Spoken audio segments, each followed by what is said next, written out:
Today's visitor to the city of Volgograd, on the banks of Russia's mighty river Volga, will be most struck by its massive 200-foot World War II memorial.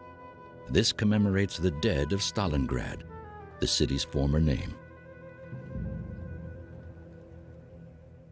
The preserved relics of the bitter fighting in and around Stalingrad during the latter part of 1942 and early 1943 also symbolize one of Hitler's greatest blunders.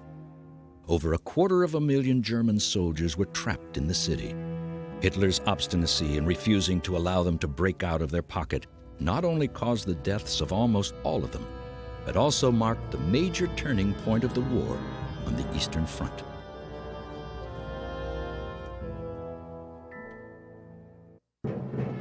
The German blitzkrieg, which struck Russia on June 22, 1941, was initially a dazzling success. Relentlessly, the panzers swept eastwards. Hundreds of thousands of stunned Russian soldiers were trapped in their wake and forced to surrender. Hitler looked certain to crush Soviet Bolshevism. The harsh Russian winter brought the German onrush to a halt at the beginning of December 1941, just a few miles away from the Soviet capital.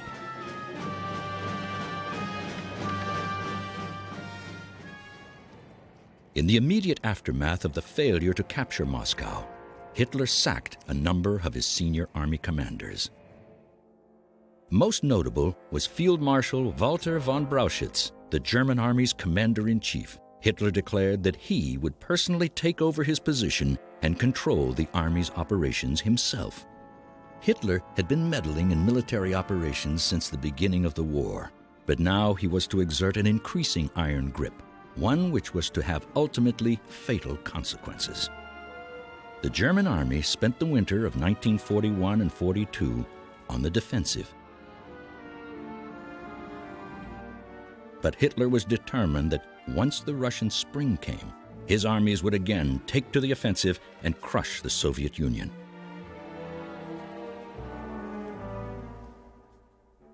This time, Moscow would not be the objective. Instead, Hitler turned his eyes southwards to the industry-rich area between the rivers Donets and Volga, and to the Caucasus, which had extensive oil fields.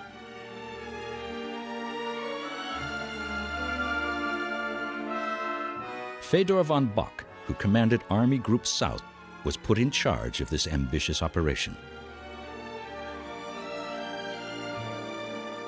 He was ordered to subdivide his command into Army Group A under Maximilian von Weiss and Army Group B under Ferdinand List. While List was to thrust eastwards towards Stalingrad to protect Army Group A's open flank, von Weiss would make the advance into the Caucasus.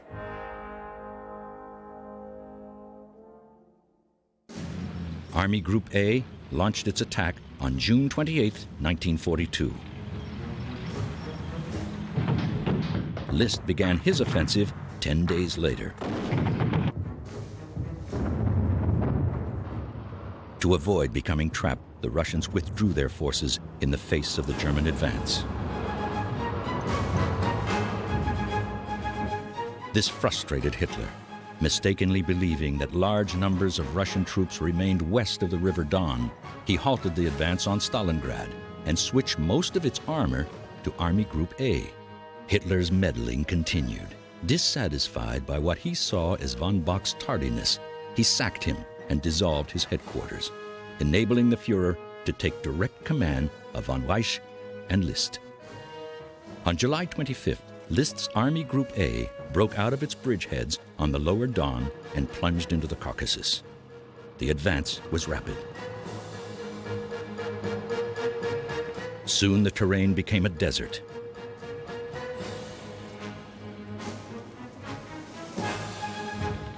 The first oil fields at Maikop were seized on the 9th of August, but the Russians had destroyed most of the installations. Meanwhile, just 5 days after he had removed most of its tanks, Hitler ordered the German Sixth Army to resume its advance on Stalingrad. Friedrich Paulus, who commanded this army, had a reputation for obeying orders to the letter. He made no objection. Even though his lack of tanks meant slow progress. Neither Paulus nor his men realized that Hitler was becoming fixated by the city that bore Stalin's name. This was to put them on a road that would end in death and destruction. Stalingrad was originally known as Tsaritsyn, but changed its name after Stalin assumed power on the death of Lenin in 1924. The justification for the name change was that the new Russian leader had played a major part in the defense of the city during the Civil War of 1918 to 1921.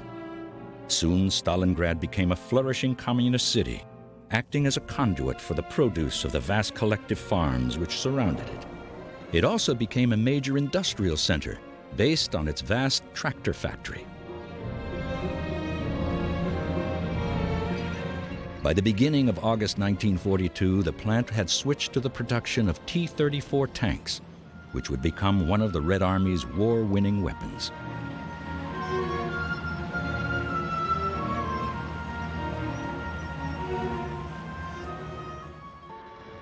Hitler had now switched considerable air support from the Caucasus to support Paulus' advance on the city.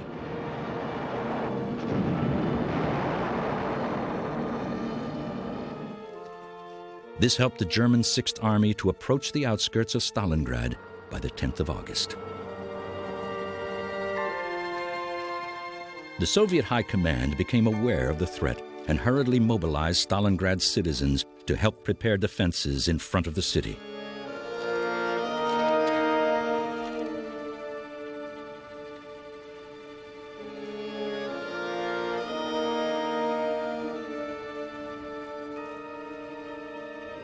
Andrei Yeremenko and Nikita Khrushchev of the newly created Stalingrad Front were in charge. The first direct German attack on the city came from the air. This was a prelude to the ground assault.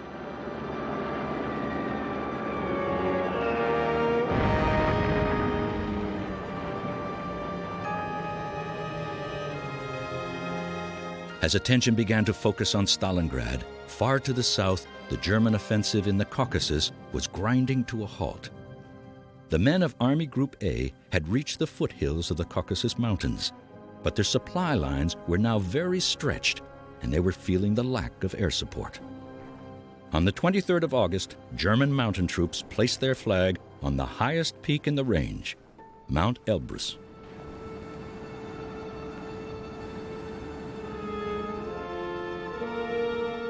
Thereafter, the advance gradually petered out.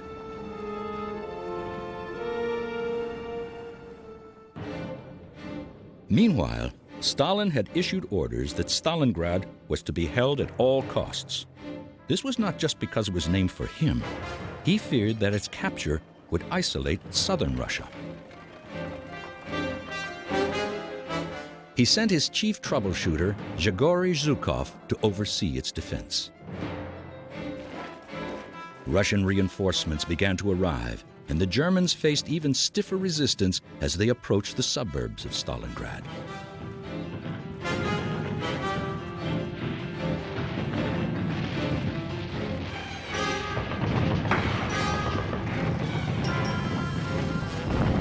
Throughout September and October, the struggle continued, with mounting casualties on both sides.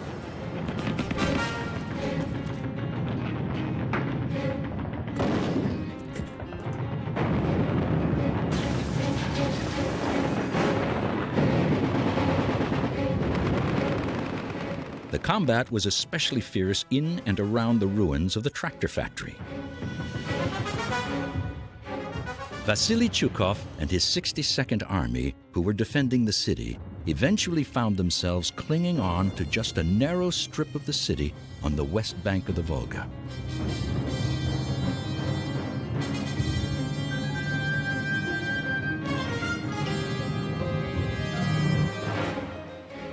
All supplies and reinforcements had to be ferried across the river, which was under constant German fire.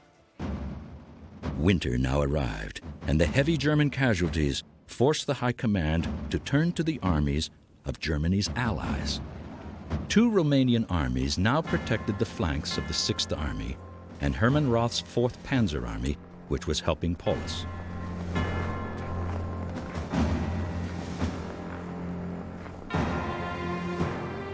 The Russians took note of this, and Zhukov began planning a counteroffensive.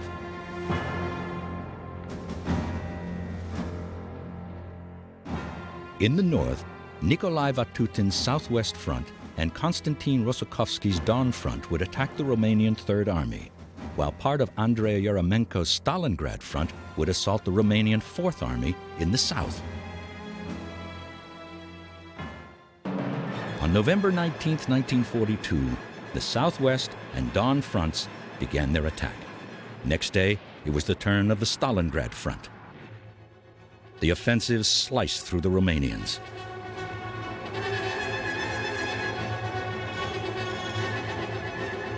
On the 23rd of November, the two prongs linked up.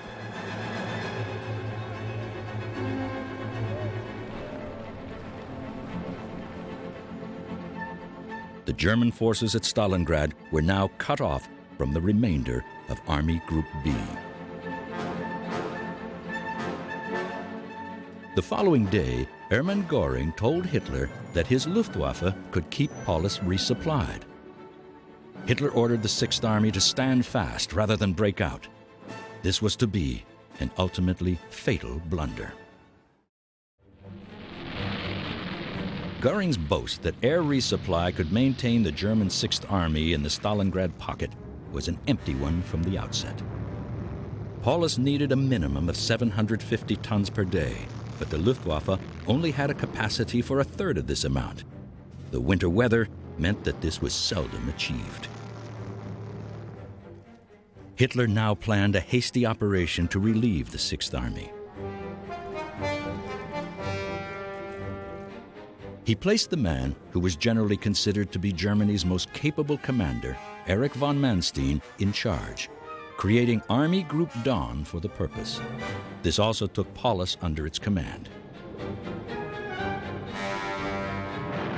But while von Manstein was preparing for the relief operation, the Russians struck again at Army Group B, this time along the river Chur.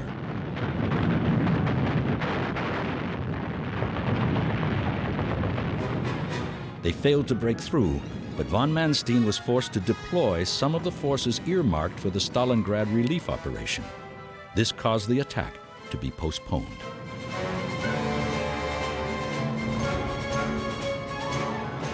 At the same time, the Russians also attacked into the German pocket at Stalingrad with the aim of splitting it in two. Paulus's men resisted fiercely, and the operation failed. On December 12, 1942, with the Russian offensives halted, von Manstein was finally able to mount Winter Storm, his relief operation. It initially went well. The advance then began to slow as the Soviet defense solidified.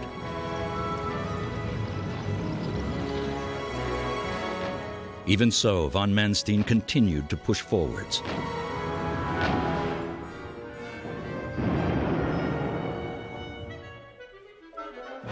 Von Manstein now proposed that Paulus break out and link up with the relief operation.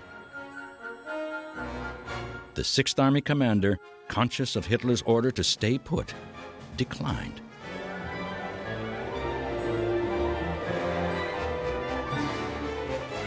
It is also doubtful whether his men, now facing slow starvation because of the shortage of food, had the strength to do more than defend. On the 19th of December, the Russians renewed their attacks on the River Chur, this time concentrating on the Italian Eighth Army.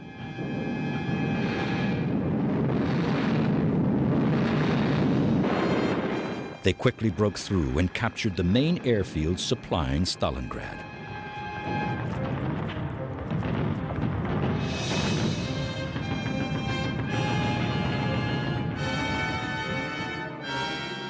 This attack presented a threat to von Manstein's lines of communication and forced him to halt. Worse, on Christmas Eve, the Russians attacked again, this time against the Romanians in the south. Even Hitler recognized that Army Group Don was in danger of being encircled, and on December 28th, he sanctioned a withdrawal. This would put the main German forces 135 miles away from Stalingrad. Not only would this make Paulus more isolated than ever, but the problems of resupplying him by air became even greater.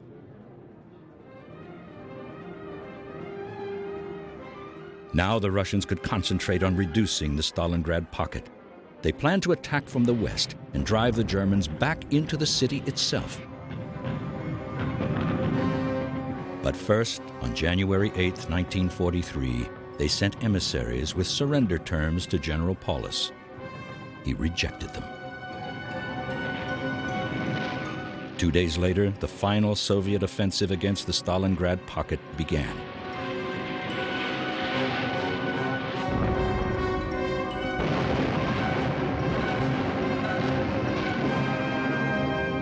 By now, the Luftwaffe was delivering a mere 40 tons per day, its aircraft taking out wounded on the return journey.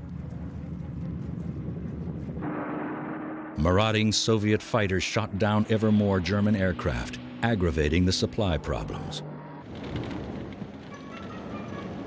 Goering's deputy, Field Marshal Erhard Milch, took charge, but even he could not raise daily deliveries by much. Matters were made worse by the fact that the Russians were now overrunning the airfields within the ever-shrinking Stalingrad pocket.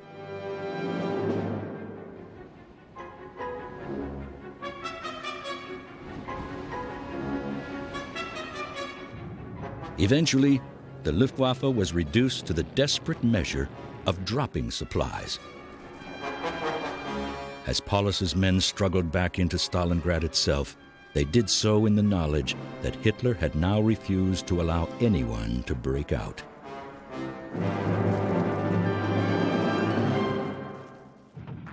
The Soviet pressure on the German Sixth Army was remorseless.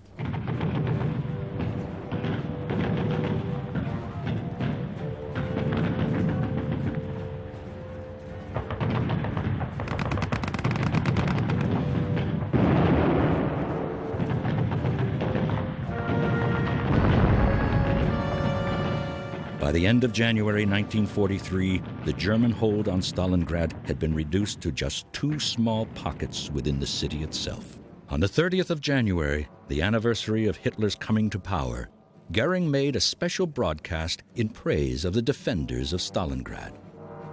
Paulus declared that he would never surrender, and Hitler rewarded him with a promotion to Field Marshal. But he knew that the situation was hopeless and expected Paulus to commit suicide rather than disobey orders. He was to be disappointed. On the following day, January 31st, 1943, Paulus and the troops in the southern pocket laid down their arms. The strain of fighting a battle that could have only one outcome showed plainly on Paulus' face.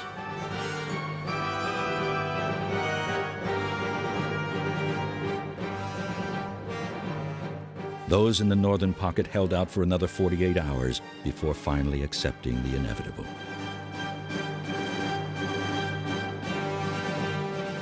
The surrender of the German Sixth Army at Stalingrad was to be the turning point of the titanic struggle on the Eastern Front. For the first time, the Soviets had inflicted a decisive defeat on their adversary. From now on, the Red Army would be continually on the offensive, an offensive which would finally end in the ruins of Berlin in May 1945.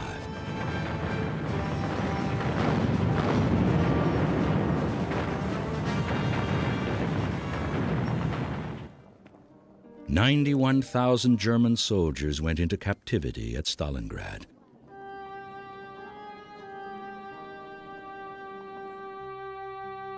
They left the corpses of 110,000 of their comrades in the pocket. Hitler's fixation with Stalingrad had caused his soldiers to be trapped, and his obstinacy was to be their death sentence. So bitter were Paulus and some of his generals that they became tools of Soviet anti-Nazi propaganda. Paulus's anger toward Hitler would remain with him for the rest of his life. Only 5,000 of the 91,000 Germans who went into captivity with Paulus ever saw their homeland again, and then only long after the war was over. The others died of disease and starvation in Soviet prison camps, victims of Hitler's refusal to face reality. Such was the legacy of Hitler's blunder at Stalingrad, a blunder that turned the tide on the Eastern Front.